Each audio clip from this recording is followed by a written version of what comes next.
তো ওটাকে র্যাগিং বলা যাবে কিনা জানি না, এই যে প্রতিনিয়ত বাবার সঙ্গে একটা তুলনা। তোমার বাবা কি যা দেখতে ছিল না, হবে না, হবে না। এটা এটা মধ্যে এমন আর্টিস্ট আছে যাকে হয়তো একটা সময় বলেছে, ধরো একটা কোনো কাজ দিতে গেছে, বলেছে ও ক্লাসলেস। এক্স্যাক্টলি এই কথাটা বলেছে আমাকে, ক্লাসলেস। কাজ করছি যবে থেকে সোশ্যাল মিডিয়া এসে, আমার পছন্দের লোক তো সবাই নয়, আবার অপছন্দের লোকও তো আছে প্রচুর। যারা যারা যারা আমার কাজ, আমার সাকসেসকে পছন্দ করে না, তার মনে হয়েছিল যে আমি ওর থেকে বেশি ট্যালেন্টেড, আমি বেশি সাকসেস হওয়া উচিত ছিল, তারও তো আমাকে নিয়ে রাগ আছে। ও কি ড্যাসের সিনেমা বানায়, ওর থেকে তো এই সিনেমাটা আরো ভালো। কি ভাবেন মানে তোমার ক্ষেত্রে যে তুমি সব ক্ষেত্রে নীরব থাকা পছন্দ করো, মানে নীরব থাকা পছন্দ করো, মানে ফেস করো না, নাকি চুপচাপ থাকি, সব সময় কথা বলার প্রয়োজন নেই?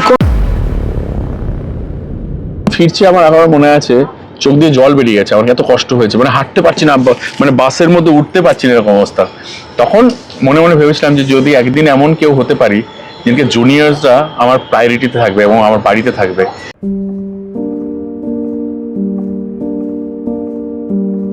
কোন এসে কোন সিনেমা হলে বক্স আছে সেই সেখানে ও অর্পিতা লাল হয়ে গেল গো। না গো, আর সিনেমা হলে যাওয়ার বয়স নেই আমার। যাই হোক, থ্যাংক ইউ সো মাচ। আরে সিনেমাটাই দেখতে যাবো, শুধু হলে দেখবে না? কি কথা, হলে দেখবে? আমি হলেই দেখবো। আরে তোকে অন্য কিছু করতে বলিনি, সিনেমাটাই বলেছি তোকে। সিনেমাটাই দেখতে যাবো হলে।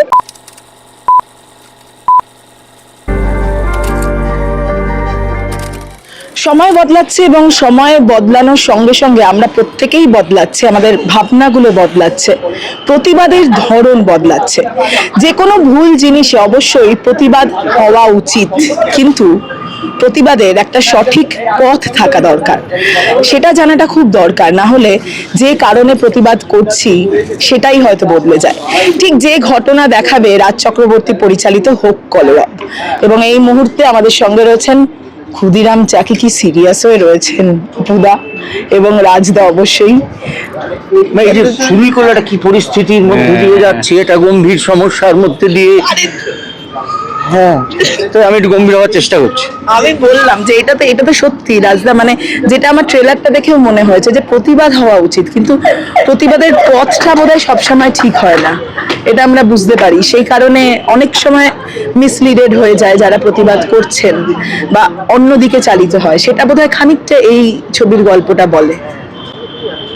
এই ছবির গল্প হচ্ছে অ্যান্টি র্যাগিং অবভিয়াসলি, এবং সেখানে হ্যাঁ একটু এই ছবির গল্প অ্যান্টি র্যাগিং নিয়ে অবভিয়াসলি।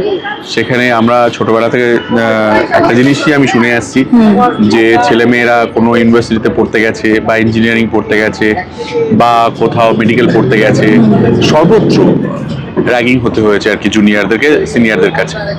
এবং সেটা অবধি ঠিক আছে, র্যাগিং আমরা র্যাগিং হয়েছি, কাউকে হয়তো অজান্তে র্যাগিং করেছি, কিন্তু এমন কোনো র্যাগিং না হোক বা এমন কোনো কিছু না ঘটুক যেখানে একটা মানুষের মৃত্যু হতে পারে, বা একটা বাচ্চা তার স্বপ্নটা শেষ হয়ে যেতে পারে। ধরো আমি আমার বাচ্চাকে পাঠালাম কোথাও একটা পড়তে, আমি আমার অনেক স্বপ্ন নিয়ে, আমি তো জানি একটা শিক্ষা প্রতিষ্ঠানে পাঠাচ্ছি, কিন্তু আমি হঠাৎ করে একদিন খবর পাচ্ছি আমার সন্তান আর নেই। এর থেকে তো খারাপ কিছু হতে পারে না। আমি তো পাঠিয়েছিলাম শিক্ষা প্রতিষ্ঠানে শিক্ষা নিতে, শিক্ষিত করতে, এবং কারা, এ তো বাইরের লোক এসে করছে না, সেই শিক্ষা প্রতিষ্ঠানে থাকা অন্য শিক্ষিত কিছু স্টুডেন্টরা করছে আর কি। তাহলে তাদের মাইন্ডসেটটা কি? এটা হচ্ছে হোক কলরবের গল্প। হোক কলরবের গল্প হচ্ছে স্টুডেন্ট সাইকোলজি। হোক কলরবের গল্প হচ্ছে যে যখন আমরা স্টুডেন্ট থাকি আমাদের প্রত্যেকের মধ্যে, তখন তো আমরা উদ্দাম, তখন আমাদের মধ্যে রক্ত গরম, উদ্দাম, মাথার মধ্যে অনেক কিছু ঘটতে থাকে। সেখানে গুড থিংস হয়, ওখানে ব্যাড থিংসও থাকে। সো এই good things are bad things কতটা আমাদেরকে প্রভাবিত করে এবং তার জন্য আমরা কি কি করি, এটা হচ্ছে হোক কলরবের গল্প আর কি। আমরা হোক কলরবে বলতে চেয়েছি কলরব হোক, কিন্তু শুধু কলরব অনেক কিছু নিয়ে হতে পারে আর কি, যাতে মৃত্যু না হোক না কলরব।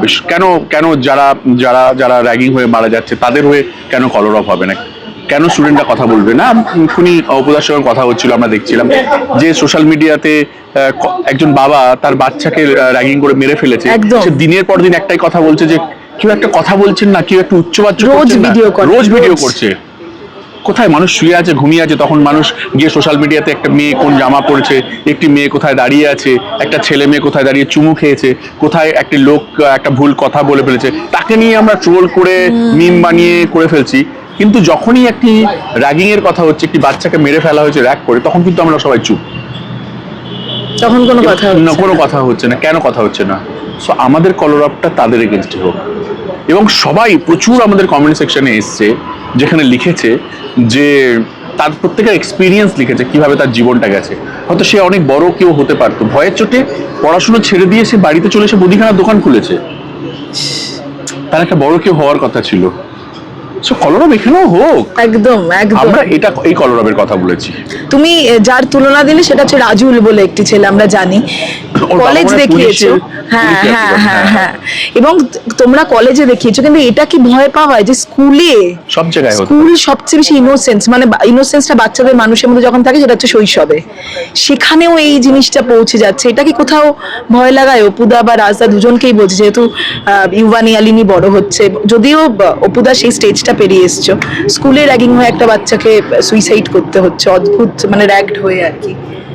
না, এগুলো at the end of the day যখন সে ছোট আছে তখন তার আশেপাশে যারা বড় আছে তাদের খেয়াল রাখার দরকার, কারণ সে বাচ্চা হিসেবে হয়তো সে বুঝতেও পারছে না যে তার সঙ্গে কি করা হচ্ছে। সেখানে আমার মনে হয় বাচ্চাদেরকে দমিয়ে না দিয়ে, বাচ্চাদেরকে কথা বলতে না দিয়ে তাদের সঙ্গে অনেক বেশি মেলামেশা করাটা প্রয়োজন আছে। যে আজ সারাদিন কি করলি, আজ সারাদিন কি হলো। অনেক জায়গায় হয় কি, যেটা এই ছবিতেও বলা আছে, যে বাচ্চা হিসেবে হয়তো তাকে কথা বলতেই দেয়া হয় না বাড়িতে। ছোটর মতো থাক, হ্যাঁ সত্যি ছোটর মতো থাকবে মানেটা কি? তাহলে সে অনেক কথা বলতে পারবে না। ওই ভয়, একটা কোথাও একটা দেয়াল তোলা হয়ে গেল বাবা মার সামনে, যে ছেলে বা মেয়ে বাড়িতে এসে পরিষ্কার করে বলতে পারবে না তার সঙ্গে আজকে কিছু হয়েছে কি হয়নি। সেই জায়গাটা ভাঙার দায়িত্ব হচ্ছে বাবা মার। এবং সেটার থেকে যেটা হয় যে ছোটবেলা থেকে দমিয়ে দেওয়া হয় না, যে ছোটর মতো থাকবে, এবার সে অপেক্ষা করতে থাকে আমি কবে বড় হব, অ্যাবসলিউটলি, যখন এইটা আরেকজনের উপর খাটাবো। এটা হচ্ছে সাইকোলজি। ঠিক ঠিক। ছোটবেলা আমার সঙ্গে এটা হয়েছে, আমি একটা বাচ্চাকে এটা করব। হ্যাঁ, র্যাগিংটা অনেক জায়গায় অনেক বাড়ি থেকেও শুরু হয়, কিন্তু র্যাগিং অনেক বাড়ি থেকেও হয়। দাদা দিদি কাকারা অনেকেই করে, অনেকেই, মানে একদমই। একটা বাচ্চা হয়তো নিজের কথা বলতেই পারে না, সে হয়তো অন্যরকম, সবার মতো নয়, বাড়ির সবার মতো নয়, সে একদম অন্য সাইকোলজিতে নিয়ে বড় হচ্ছে আর কি। তাকে তার ভাবনা চিন্তাকে প্রথম দিন থেকে আটকে দেবে। একদম একদমই তাই। তো বেসিক্যালি আমাদের গল্পটা সেই গল্পটাই, এই কথাটাই বলতে চেয়েছে আর কি। রাজদা, প্রথমেই সোশ্যাল মিডিয়ার কথা যেহেতু তুললে, একটা কথা জিজ্ঞাসা করবো, সোশ্যাল মিডিয়া এখন যে ট্রোলিংটা হয়, সেটা কি কোথাও মনে হয় না যে ভার্চুয়াল র্যাগিং? আসলে সেটাও তো ragging, kind of virtual ragging বলা যেতে পারে। দেখো, আমি এটা নিয়ে না ভাবলেই ভালো, জানো। হ্যাঁ। কিছু মানুষ থাকে সারাদিন ট্রোল করে একটু টাইম পাস করেন, সেটা করে যদি তারা নিজেদের ইম্পর্টেন্ট ফিল করেন, করুন না। সেটা না পড়লেই তো হলো। আরে কেন পড়বো, কেন আমি কমেন্ট সেকশনই পড়ি না। আমি যাব কেন সেখানে? আমার বক্তব্য যারা আমায় দিয়ে দিয়েছি, তার কারোর বক্তব্য আমার নেওয়ার দরকার নেই। না, কে কি বলছে সেটা নিয়ে যদি আমি ভাবতে থাকি, তাহলে তো দেখো, জীবনটা 500 এগোবে না। নানামুনি নানা মত হবে, হ্যাঁ। তো আমার জীবন তো এগোবে না, ছেত্রে যাবে। কোন দিকে যাবো, এদিকে যাবো না ওদিকে যাবো?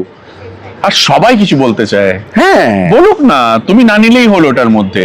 এমন আমি প্রচুর মানুষকে চিনি অপুদা, সারাদিন তার অফিসের প্রেশার, তার বসেদের প্রেশার, তার কাজের টার্গেট সবকিছু নিয়ে এতটাই ফ্রাস্ট্রেটেড হয়ে বাড়ি ফেরার পরে সে একটা ড্রিঙ্ক নিয়ে বসে সোশ্যাল মিডিয়ায় যাকে পারে তার জায়গায় গিয়ে খিস্তি করে দিয়েছে। ও শান্তি, আজ 4টে লোককে খিস্তি করলাম, তারপর ঘুমাতে গেল। সকালে উঠে সে আবার ট্রেনে করে যখন আসছে, তখন কিন্তু সে আবার একটা ভালো মানুষ যে আসছে, আবার সন্ধে হচ্ছে, সে পাল্টে যাচ্ছে মানুষটা। সো এই বেসিক্যালি ট্রোলিং করা বা এই বাজে কথা, ট্রোল একটা আর্ট। এটা আমার মনে হয় এটা বোধহয় কোথাও কোনো একটা ফ্রাস্ট্রেশন থেকে আসে। আমি রিসেন্ট একটা গল্প বলতে পারি, আমি বলছি, শেয়ার করছি। আমি তার নাম, তোমার নাম আমি বলছি না। একজন যে আছে সবাইকে ট্রোল করে, মেয়েদেরকে বিশেষ করে। সো সেই মানুষটাকে আমি ধরি আর কি, নানা রকম ভাবে জাল পেতে থ্রু পুলিশ আমি ছেলেটাকে ধরি। ধরার পরে বোঝা যায় যে ও বেসিক্যালি মেন্টালি সে অসুস্থ, সাইকোলজিক্যালি প্রবলেম। তার গার্লফ্রেন্ডও জানতো না, তার গার্লফ্রেন্ড আজকে ছেড়ে চলে গেছে, ও আমাদের কাছে ক্ষমা চাইছে। সো বেসিক্যালি সোশ্যাল মিডিয়ায় যারা মানুষকে গালিগালাজ করে, যারা বাজে কথা বলে, ট্রোল করে, বা বিশেষ করে মেয়েদেরকে, বাচ্চাদেরকে, তারা বেসিক্যালি Mentally মানসিকভাবে অসুস্থ। তাদের ডাক্তার দেখানো উচিত, তাদেরকে ইমিডিয়েটলি কাউন্সিলিং করা উচিত। আমি তো কোথাও গিয়ে আমার যত ফ্রাস্ট্রেশন হোক, আমি তো কাউকে গিয়ে খিস্তি করবো। প্রতিবাদ এক রকমের জিনিস, প্রোটেস্ট আলাদা জিনিস, আর একটা হচ্ছে উদ্মা খিস্তি করছে, উদ্মা বাজে কথা বলছে, নোংরা নোংরা। তুমি কথার ভাষা দেখে অকারণে কথা না, অকারণ করণ তো তাদের কাছে আর নেই, তারা তো আর মানসিক ভাবে ভারসাম্য হারিয়ে ফেলে। আর দেখবে অনেক রাত হয়ে গেলে সেগুলো আরো ক্রমশ বাড়তে থাকে, তার ভাষাটা পাল্টে থাকে। যত রাত হয় হ্যাঁ, যত রাত হবে ভাষাগুলো জড়িয়ে যায়। আর মেয়ে হলে না কোনো কথাই নেই, তখন তো আর লেখার মধ্যে ছিল, আর সে কি বেরিয়ে আসে সে তারাই জানে। সো বেসিক্যালি প্রতিবাদ আর ট্রোল ব্যাপারটার মধ্যে অনেকটা ডিফারেন্স আছে। একদম। অনেকে সোশ্যাল মিডিয়ায় প্রোটেস্ট করে, অনেক কিছু লেগে, আমি তাদেরকে নিয়ে বলছি না, প্রোটেস্ট করতেই পারে, কিন্তু ট্রোল, কাউকে পার্টিকুলারলি ধরে খিস্তি করা, ধরো আমার সিনেমা তোমার ভালো লাগেনি, দেখবে না, তুমি বলবে যে আমার তো আপনার সিনেমা আমার ভালো লাগেনি, আমি আপনার সিনেমা টাকা দিয়ে খরচা করে গেছিলাম, আমি আর আপনার সিনেমা দেখবো না, শেষ। শেষ। আপনি খুব বাজে সিনেমা বানান, শেষ। সেখানে শেষ নয়, সে সিনেমাটাও দেখেনি, সে কিন্তু কনস্ট্যান্ট বলে যে আপনি তো এইটাই বানাবেন, আপনি ওই করবেন, আপনি, সে জাজ করে ফেলেছে পুরো সিনেমাটা নিয়ে। সো সাপোজ, সো আমি তো তাদেরকে বলছি যে প্লিজ, মানে ধরুন আপনার আমার সিনেমা দেখতে ভালো লাগে না, দেখবেন না, একদমই দেখবেন না। তা আপনি সিনেমাটা দেখবেন বলেই তো আমি বানাইনি, আমি বানিয়েছি যারা সিনেমা দেখতে ভালোবাসে তাদের জন্য, যারা হলে টিকিট কেটে সিনেমা দেখতে পছন্দ করে, বা একটা ভালো সিনেমার ট্রেলার বা প্রোমো গান দেখে মনে হয় যে দেখতে ইচ্ছে করছে, তাকে সে দেখবে, দেখে যদি ভালো না লাগে সে নিশ্চয়ই আমাকে বলবে, আমার সোশ্যাল মিডিয়ায়, আমার সব জায়গায় গিয়ে বলবে যে সিনেমাটা দেখবেন না। যদি ভালো লাগে সে বলবে। কিন্তু একদল রয়েছে যে কিছুই জানে না, হঠাৎ করে আচ্ছা তাহলে হোক করোনা নিয়ে হচ্ছে, তাহলে ওটা নিয়ে কেন হলো না, আরে ওটা নিয়ে হলেও তুই বলবি তাহলে ওটা নিয়ে কেন হলো না, দেখেছি আর এটা নিয়ে কেন হলো, ওটা নিয়ে, এই লোকের সংখ্যাটা ভরে গেছে। আর এটা হচ্ছে এক ধরনের পুরো সোশ্যাল মিডিয়ায় বসে থাকে এরা সারাদিন ধরে, আর ফ্রাস্ট্রেটেড অ্যাকচুয়ালি, পাড়াতেও পাত্তা পায় না, গার্লফ্রেন্ড। এইটাই হচ্ছে পাড়া কালচারটা নেই। আগে যেটা চায়ের দোকানে ধুমধুমার হয়ে যেত কোনো একটা সাবজেক্ট, এই ঝামেলা, সেই সব ইন্টারাকশন গুলো বন্ধ হয়ে গেছে। এখন এত বেশি ফোন কেন্দ্রিক হয়ে গেছে, মানুষ 6টা লোকে বসে আড্ডা দেয় না, ও তার মধ্যে তো জমছে, সে আর কোথায় দেবে, ওই ফোনই আছে হাতে দিয়ে আসলো এই যে এই কথাটা এই রাজদা যেটা বললে, যে আমি জানি তুমি কোন বিষয়টা নিয়ে বলেছো, আমি কমেন্টস গুলো দেখেছি যে কেন ওই বিষয়টা নিয়ে করলেন না। রাজদা, পরিচালক রাজ চক্রবর্তী আলাদা একদম, সেখানে তোমার রাজনীতির রং আসে না, কিন্তু সেটা গুলিয়ে দেওয়া হয়, সেটা বারবার মনে করিয়ে দেওয়া হয়, এই কারণে এই গড়িয়ে ছবিটা, করে দেওয়া এটা- হয় না, এটা কিছু লোক করে। দেখো আমার সিনেমা অনেক দর্শক আছে যারা সিনেমা দেখতে আসে না, হলে তো আমি এত বোকা নয় যে সিনেমা বানাচ্ছি টাকা খরচা করে। কিছু লোকজন ওটার মধ্যেই আটকে আছে, যেমন কেউ কেউ কেউ লেখে এটা আবার কোন সিনেমার রিমেক, এখনো সেখানে পড়ে আছে, বুঝতে পারছো তো, সে ওটা বলেও শান্তি পায় আর কি। আর আমরা দেখে দেখে হাসি এগুলো দেখে আর কি, ওরা ওখানেই পড়ে আছে, আর আমরা অনেক বিয়ন্ড বেরিয়ে গেছি। যেমন ছোট ছোট জিনিসের মধ্যে আটকে আছে। নেগেটিভিটির মধ্যে আটকে থাকলে না, তুমি নিজে মানুষটা নেগেটিভ হয়ে যাবে, তোমার জীবন থেকে পজিটিভিটি ক্রমশ হারাতে কোনো থাকবে, দিন তা আসবে না। আসবেই না। এরা হচ্ছে সেই ধরনের মানুষ যারা নিজেরাও শান্তি পায় না, কাউকে শান্তি দেবেও না। হ্যাঁ, এরা হচ্ছে ওই লোক, কোন রাস্তায় একটা লোক বিপদে পড়েছে, দাঁড়িয়ে দেখবে, ভিডিও করবে, হ্যাঁ। বিপদে পড়েছে, দেখ দেখ দেখ দেখ দেখ, কিছু করতে যাচ্ছি না, এরা পড়ে অসুস্থ রাস্তায় পড়ুক, দেখবে একটা সাধারণ লোক এসে তুলে নিয়েছে, তারা লোক গাড়ি পাশ দিয়ে কেটে বেরিয়ে চলে গেল, ভিডিও করছে, দাঁড়িয়ে রয়েছে, মানুষটা অসুস্থ হয়ে পড়েছে, মানে তার গাড়িতে করে তুলে নিয়ে যাওয়া হসপিটালে, করবে না আর কি। সো এই সংখ্যাও অনেক বেশি আর কি, আমরা খুব সেলফিশ হয়ে গেছি, আমরা অনেক বেশি আমাদের মধ্যে ওপিনিয়ন তৈরি হয়ে গেছে। সোশ্যাল মিডিয়া একটা বড় রিজন, অবভিয়াসলি আমাদের মেন্টালি আমাদের অনেক খারাপ জায়গায় নিয়ে যাচ্ছে সোশ্যাল মিডিয়া। সো এগুলো আমাদেরকে এফেক্টই করে না, আমাদের টাচই করে না। যখন সোশ্যাল মিডিয়া আমাদের ওগুলো যেন আমার টাচ না করে, টাচ না করে, আমাদের যখন সোশ্যাল মিডিয়া তেরে কিস্তি করছে কোনো একটা কারণে, তখন আমরা তেরে আনন্দ করছি, কোনো একটা সেলিব্রেট করছি কোনো একটা জায়গায় গিয়ে আর কি। সো এগুলো আমাদেরকে এফেক্ট করে না, আমরা জানি, এগুলো থেকে বড় হয়েছি, মানে জবে থেকে কাজ করছি, জবে থেকে সোশ্যাল মিডিয়া এসে, আমার পছন্দের লোক তো সবাই নয়, আমার অপছন্দের লোকও তো আছে প্রচুর, যারা যারা যারা আমার কাজ, আমার সাকসেসকে পছন্দ করে না, তার মনে হয়েছিল যে আমি ওর থেকে বেশি ট্যালেন্টেড, আমি বেশি সাকসেস হওয়া উচিত ছিল, তারও তো আমাকে নিয়ে রাগ আছে, ও কি ড্যাসের সিনেমা বানায়, ওর থেকে তো এই সিনেমাটা আরো ভালো বলে হলিউডের কোনো একটা সিনেমার সঙ্গে তুলনা করে নিল আর কি। সো তারও তারা ফ্রাস্ট্রেশন থাকে, তো করবে। স্কুল কলেজ তো জানি সকলেই হয়েছে, ধরো বাড়িতেও অনেক হয়েছে, কিন্তু টলিউডের অ্যাক্ট দুজনের মধ্যে কে কে হয়েছে শুরুতে? আমি নিশ্চয়ই না। শুরুতে তো ওটাকে র্যাগিং বলা যাবে কিনা জানি না, এই যে প্রতিনিয়ত বাবার সঙ্গে একটা তুলনা, তোমার বাবা কি যা দেখতে ছিল না,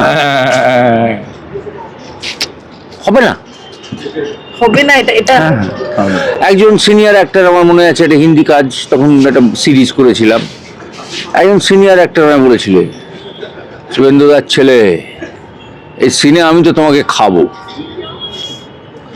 উনি এখন কোথায় কে খাচ্ছেন ওনার নামটাও শোনা যায় না, যাই হোক, খেয়ে বোধহয় হজম করতে পারেননি। তো এই ধরনের হয়েছে ফেস, যেটা আমার মেয়েকে এখন গোড়ায় করতে হচ্ছে। তো কাজেই তোমাকে একবার সে মনে আছে কোন একজন ইয়ে বলেছিল, শুভেন্দুর ছেলে তুমি, যখন প্রলয় শুট করেছি যখন, ওই যে মারামারি টারামারি গুলো ছিল, ফাইট সেকশন, আমাকে সবাই লিখেছে সোশ্যাল মিডিয়ায়, শুভেন্দুর ছেলেকে দিয়ে এসব ফাইট করানোর কি আছে, একটা ভদ্রলোকের বাড়ির ছেলে, ভদ্র বাড়ির ছেলে, মানেটা কি, মানে একটা ভদ্র বাড়ির ছেলে মারানোর অ্যাকশন করবে না একজন একটা, লিখেছিল আমাকে, অনেকে বলেছে দাঁড়িয়ে, আপনি শুভেন্দুর ছেলেকে দিয়ে ওই মারামারি অ্যাকশন করিয়েছেন, লাফিয়ে লাফিয়ে উড়ে উড়ে মারছে, এটা আবার কি বাঙালিরা করে নাকি আর কি। সো এটা যে পারসেপশন অ্যাকচুয়ালি, অপুদাকে একটা ধারণা আছে কি জিনিস, কি যে জিনিস সেটা জানে না। একদিন 2 ঘন্টা বসিয়ে দেওয়া, শুটিং এর ফাঁকে আসবেন, বুঝতে পারবেন যে কি বাঙালি। হ্যাঁ, ওই বাঙালি, একদম বিপ্লবী বাঙালি। তো রাজদা বলো, রাজদা র্যাগড হয়েছে টলিউডে? টলিউডে র্যাগ হয়েছে আমি, মানে যদি সেটাকে র্যাগিং বলি, এখন আজকের দিনে মনে হতে পারে যে হ্যাঁ এটা র্যাগিং। যখন একদম ইনিশিয়াল ডেজে আমি থিয়েটার করতাম, তখন থিয়েটার তো আর তখন পয়সা পেতাম না বা কিছু পেতাম না, থিয়েটার করার জন্য দুটো পয়সার দরকার ছিল, যেহেতু আমরা এখানে একসঙ্গে থাকতাম, একটা ঘর ভাড়া, চলাফেরার জন্য পয়সার দরকার। ঘরের নামটা বল। অল কায়দা। আল কায়দা, আল কায়দা, আল কায়দা না, অল কায়দা, অল কায়দা, ফুল কায়দা, টোটাল কায়দা। তো সেই সময় কি হয়েছিল যে আমি কিছু জুনিয়র আর্টিস্টে পাঠ করতাম আর কি, গেলে 100 টাকা খাওয়া দাওয়া পাওয়া যাবে। তো আমি স্বপন সাহার একটা ছবিতে আমি জুনিয়র আর্টিস্ট ছিলাম আর কি, ফলতাতে শুটিং হচ্ছিল, সেখানে বুম্বাদাও ছিলেন আর ঋতুদি ছিলেন আর কি। ছবিটার নাম তখন একটা ফেজ ছিল যে বাংলা ছবির সুইজারল্যান্ড হচ্ছে ফলতা। হ্যাঁ। তো সেই সিনেমাটার নাম ছিল সুন্দরী, আমার যতটুকুনি মনে পড়ছে সিনেমাটার নামও সুন্দরী। তো সেখানে একটা সিকোয়েন্স ছিল যে ফলতাতে একটা ইটভাটা ছিল, সেই ইটভাটা দিয়ে সারা রাত্রি ধরে মশাল নিয়ে ছুটে যেতে হবে। তো আমার মতো আরো অনেক 100 জন জুনিয়র আর্টিস্ট ছিল, তো সবাইকে বলেছিল খালি পায়ে ছোটো। তখন আমরা ভেবেছি হ্যাঁ খালি পায়ে ছুটতে হবে, 1 বার 2 বার 3 বার ছোটার পরে সারা রাত্রি ধরে ছুটতে হবে। তো ছোটার পরে দেখেছি পায়ের তলে না কেটে কেটে গেছে আর কি, আর প্রচন্ড ফোসকা মতো পড়ে গেছে। এবার না দৌড়াতে পারছি না, আর অ্যাসিস্ট্যান্ট ডিরেক্টর ছিল দৌড়াও সরো সব করছে, আমরা ভয়ের চোটে ঘোরাতে ঘোরাতে দৌড়াচ্ছি। নেক্সট ডে পরের দিনকে আবার এসেছি, তখন আর না হাঁটতে পারছি না। তখন আমি অ্যাসিস্ট্যান্ট ডিরেক্টরকে গিয়ে বললাম, চিফ অ্যাসিস্ট্যান্ট ডিরেক্টর ছিল, যে স্যার আমি এটা চটিটা পরে নেবো। অনেকেই ছিল যে তারা বলে চটি পরে দৌড়াই, তো বলে না না চটি পরে দৌড়াবে, খালি পায়ে দৌড়াবে। না না পা ফুসকা পড়ে গেছে কেটে, তাহলে এসছো কেন, হ্যাঁ হিরোতে এসছো নাকি, চলো যা বলছি যাই করো। স্বপন সাহা আমার মনে আছে এখনো, উনি বলেছিলেন আরে নাম দিচ্ছি না চিফ অ্যাসিস্ট্যান্ট ডিরেক্টরে, আরে দাও না ওদেরকে চটি পয়রা দৌড়া, কোনো অসুবিধা হইবে না, কেউ ওদের পা দেখবে না, ওদের মোমেন্টামটা দেখবে, মানে অ্যাকশনটা দেখবে। ও কিন্তু উনি সবাইকে খালি পায়েই দৌড় করিয়েছিল, এবং বিশ্বাস কর অর্পিতা আমি বাড়ি ফিরতে পারছি না, আমরা দাঁড়াতে পারছি মানে পুলিশ মারলে যেমন হয় না, মানে আমরা সিনেমাতে দেখেছি। তিনি এখন আছেন সেই লোকটা আর কি, হ্যাঁ আছেন একটা পার্ট দে না, শোনো তারপরে গল্পটা। এই হচ্ছে মানে এই কষ্টটা সারা জীবন মনে রাখবো। যখন আমি বাড়ি ফিরছি কাঁদছি, আর আমাদের জন্য হোটেল ছিল না, আমরা হোটেলের বাইরে শুতাম আর কি, লবিতে আর কি, আমাদের সব জুনিয়র আর্টিস্টরা, কোনো জায়গা ছিল না তখন। ওই না তখন অনেক কষ্ট করে ছবি করতেন স্বপনদা, এবং তখনকার দিনে রুম পাওয়া অনেক ডিফিকাল্ট ছিল, মানে তখন আমরা যে ওই একদিনের কাজটা পাচ্ছি সেটাই আমাদের জন্য অনেক ছিল। তখন খুব প্যাশনেটলি ওই কাজটাই অনেকেই করতেন আর কি। সো আমি যখন ফিরছি আমার আবার মনে আছে চোখ দিয়ে জল বেরিয়ে গেছে, আমার এত কষ্ট হয়েছে, মানে হাঁটতে পারছি না, মানে বাসের মধ্যে উঠতে পারছি না এরকম অবস্থা। তখন মনে মনে ভেবেছিলাম যে যদি একদিন এমন কেউ হতে পারি যিনকে জুনিয়র্সরা আমার প্রায়োরিটিতে থাকবে এবং আমার বাড়িতে থাকবে, এবং ওদের জন্য আমি সব থেকে বেশি মানে আমি ভাববো আর কি, কোনোদিন এত কষ্ট দেবো না। সেই যে লোকটা এটা করেছিল, সেই লোকটা একটা সময় আমার চিফ অ্যাসিস্ট্যান্ট ডিরেক্টর হয়েছিল, নিয়েছিলাম ইচ্ছে করে। হ্যাঁ সে আমার আন্ডারে মনে করিয়েছো যে আমি, ও পরে বলেছিল কি হয়েছিল রে, ও মনেও করেনি, ও ভাবতেও পারেনি যেটা আমি করেছি। ও হয়েছিল নাকি, আরে সিনেমা লাইনে একটু কষ্ট হয়, কষ্ট না করলে কেষ্ট মিলবে না, ঠিক আমাকে এই কথাটা বলেছিল। উনি বুঝতে পারেননি অজান্তে কত মানুষের ক্ষতি করেছে, কত মানুষকে কষ্ট দিয়েছেন উনি। সো তার জন্যই আজকের দিনে দাঁড়িয়ে আমি নতুনদের সঙ্গে কাজ করতে ভালোবাসি, এবং আজকের দিনে দাঁড়িয়ে নতুনরা আমার জন্য প্রায়োরিটি। অনেকদিন পর অর্পিতা, অপুদা তোমাকেও এই কথাটা বলেছি যে অনেকদিন পর ভোগ কলরব করতে গিয়ে আমি খুব এনজয় করেছি, ভীষণ আনন্দ পেয়েছি। কাজ করতে করতে প্রচুর টাইট শিডিউল ছিল, প্রচন্ড হেক্টিক ছিল, কিন্তু যেন ওদের মুখগুলো দেখতাম এত এনার্জি ওদের মধ্যে, এত ভালো কাজ করেছে, পারফর্ম করেছে, আমার যেন সেই প্রথম সিনেমার কথা মনে পড়ে গেছিল আর কি। সো এটা আমার হোক কলরবের এক্সপিরিয়েন্স আর কি। এটাও বোধহয় তোমার এক ধরনের প্রতিবাদ রাজদা, না কোনো তাই প্রতিবাদ না? না। এটাও মানে জুনিয়র আর্টিস্টদের জন্য এটাও এটা এক প্রতিবাদ না, ধরনের। এটা সবাই জানে। আমি সবসময় বলি জুনিয়র আর্টিস্ট যদি তার মধ্যে এইটুকুনি ট্যালেন্ট থাকে, আমি চেষ্টা করি তার পাশে দাঁড়ানো, তার সঙ্গে কাজ করার। আমার ছবিতে ম্যাক্সিমাম ক্ষেত্রে প্রচুর জুনিয়র আর্টিস্ট মানে জুনিয়র আর্টিস্ট মানে যারা আর্টিস্ট হতে চায়, অভিনয় করতে চায়, তাদেরকে আমি সুযোগ করে দিই। এবং আমি দেখেছি প্রলয়ের ক্ষেত্রেও, আগের বার প্রলয়ের নতুন প্রচুর ছেলে মেয়ে ছিল যারা পাঠ করেছিল, তারা প্রচুর পরে কাজ পেয়েছিল, কিন্তু তাদেরকে ওই টাইপ কাজই করে দিয়েছিল, তাদেরকে নিয়ে আর কেউ এক্সপেরিমেন্ট করেনি। সো আমি সবসময় ইন্ডাস্ট্রির ডিরেক্টর বা যারা ওদেরকে কাজ করবে বা এদেরকে নিয়ে আগামী দিন যারা কাজ করবে, এদেরকে এক্সপেরিমেন্ট করো, এদেরকে নিয়ে অন্য রকমের কাজ করো। এদের মধ্যে কি লুকিয়ে আছে তোমরা কেউ জানো না, যে এরা ভবিষ্যতে কোথায় যেতে পারে আর কি। সো এরকম ধরো এর মধ্যে এমন আর্টিস্ট আছে যাকে হয়তো একটা সময় বলেছে, ধরো একটা কোনো কাজ দিতে গেছে, বলেছে ও ক্লাসলেস, এক্স্যাক্টলি এই কথাটা বলেছে আমাকে, ক্লাসলেস। তো আমি সেই ছেলেটাকে আগলে ধরে আমার টার্গেটই হচ্ছে ও একদিন হিরো হবে আর ওরা ওকে পার্ট দেবে। এটা হচ্ছে আমার জার্নি। এরা সবাই জানে এটা কে এই ব্যক্তিটা। সো বলেছে আমাকে একজন বড় চ্যানেলের ইয়ে থেকে, যার মধ্যে ক্লাসই নেই, ক্লাসলেস। যাকে এইভাবে উত্তর দিয়ে কাজ দিয়ে প্রতিবাদ হোক, এটা বোধহয় খুব হ্যাঁ, important, প্রতিবাদ তাই কাজ না? দিয়েও, মানে কাজ দিয়েই হয়। আমরা তো সোশ্যাল মিডিয়ায় করতে পারি। দেখো, ট্রোল করে অন্যকে ছোট করে নিজেকে বড় করা যায় না, নিজেকে নিজের কাজ দিয়েই বড় হতে হয়। সেই ভাবেন হয়তো আমি একজন নামকরা লোককে প্রচন্ড ট্রোল করলাম, যা দিয়েছি না আজকে, আপনি যে দিলেন তাতে আপনার জীবন থেকে যে কি নিয়ে নিলেন সেটা যেদিন রিয়েলাইজ করবেন সেদিন বুঝতে পারবেন। কিন্তু বোধহয় অনেকে ভাবেন মানে তোমার ক্ষেত্রে যে তুমি সব ক্ষেত্রে নীরব থাকা পছন্দ করো, মানে নীরব থাকা পছন্দ করো, মানে ফেস করো না, নাকি চুপচাপ থাকি, সব সময় কথা বলার প্রয়োজন নেই, কোনটা তোমার ক্ষেত্রে? না মানে দেখো, যেখানে যত ধরো ধরো কোথাও প্রতিবাদ মিছিল হলো, আমি কোনো নাম করছি না, আমরা একসঙ্গে হেঁটেছি, আমরা হেঁটেছি, কিন্তু সেগুলো কিন্তু হাইলাইটেড আমরা করতে চাইনি, তাই হ্যাঁ, কিন্তু সেগুলো নিয়ে মানে মিছিল আমি করতে সব কোনো বিষয়ে আমার যেটা এখন টেন্ডেন্সি, দেখো সেটা তোমাদের দিকেও একটা রেসপন্সিবিলিটি থাকে, একটা টেন্ডেন্সি তৈরি হচ্ছে বিতর্ক ক্রিয়েট করো, তাতে কারোর ক্ষতি হলো কি না হলো সেটা নিয়ে কেউ ভাবে না আজকাল। আমি এই ধরনের বিতর্ক থেকে দূরে থাকতে চাই, কারণ আমার নেগেটিভ পাবলিসিটির কোনো প্রয়োজন নেই। হ্যাঁ, একটা মিডিয়া সেক্টর আছে যারা চেষ্টা করে কোনো না কোনো ভাবে তোমাকে এইভাবে ট্রোল করছে। একটা কেউ লিখেছে হয়তো কমেন্ট সেকশনে, সে পড়েছে আর কি, তাহলে তুমি এর উত্তর কিভাবে দিতে চাও? দেবো না। আমি দেবো না, তোমাকে আর একটা প্রশ্নের উত্তর দেব না, তুমি সেটা নিয়ে আরো 4টে লাইন আর একটা লেখার স্কোপ পাবে। আমি দেব না। তোমার দম থাকলে তুমি এটা অন্য কিছু নিয়ে আসো। না, এটা আমার অনেক দিনের পলিসি, জানিস তো। আমি এই করে আমার মনে আছে এখনো, আমার স্কুলে একটা মেয়ে আমার নামে কি একটা কমপ্লেন করেছিল। লেডে মেয়ে তোমার নামে কমপ্লেন হ্যাঁ করেছিল, এবং আমি না তখন কোনো উত্তর দিতে পারিনি। সে মেয়েটিকে আমি কাঁদিয়ে দিয়েছিলাম, কি করে জানিস? আগামী 3 দিন তার সঙ্গে মুখ না দেখে একদম আউট অফ ফোকাস করে ছেড়ে দিয়েছিলাম, সি থ্রু। তাকে চেনো চিনতে পারিনি। 3rd দিন কেঁদে পড়েছে। জাস্ট ইগনোর, এটা ইগনোরের থেকে বেটার শাস্তি হয় না। তুমি যদি কাউকে ইগনোর করো না, জ্বলে পুড়ে যাবে একদম। ওরা অ্যাটেনশন চায়, তুমি দেবে না, সিম্পল। যে কারণে আমি অ্যাটেনশন চাই না এক্সট্রা কোথাও। একদম শেষ করবো, কিন্তু শেষে রাজদা প্রলয় থেকে শুনে এসেছি, প্রলয়ে তো রোগা করে দিয়েছিলে মানুষটাকে, আরো অনেক দৌড় টোড় করিয়ে অ্যাকশন করিয়ে, এখানে এখন তো প্রচুর অ্যাকশন করেছে গো। এখানে আর কি কি প্রলয় 2-তে ফাটিয়ে কষ্ট দিয়েছে, দিল প্রলয় 2 লাগে? আসবে পরে। হ্যাঁ। কররাবেও প্রচুর অ্যাকশন করেছে।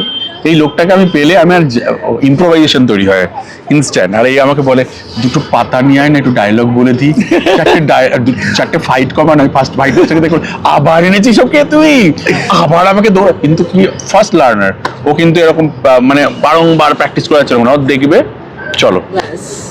হ্যাঁ, এটা আমার পারফেক্ট তোলা হয়ে গেছে। একটা টাচ হবে না, ধরো ফাইট করে কারোর সঙ্গে বডি টাচ হবে না, কিন্তু অন্যরা কি হয় না, বডি টাচ হয়ে যায়। এটা আমি হ্যাটস অফ একজনের সঙ্গে কাজ করে, আরো Ajay Devgan, technically so sound.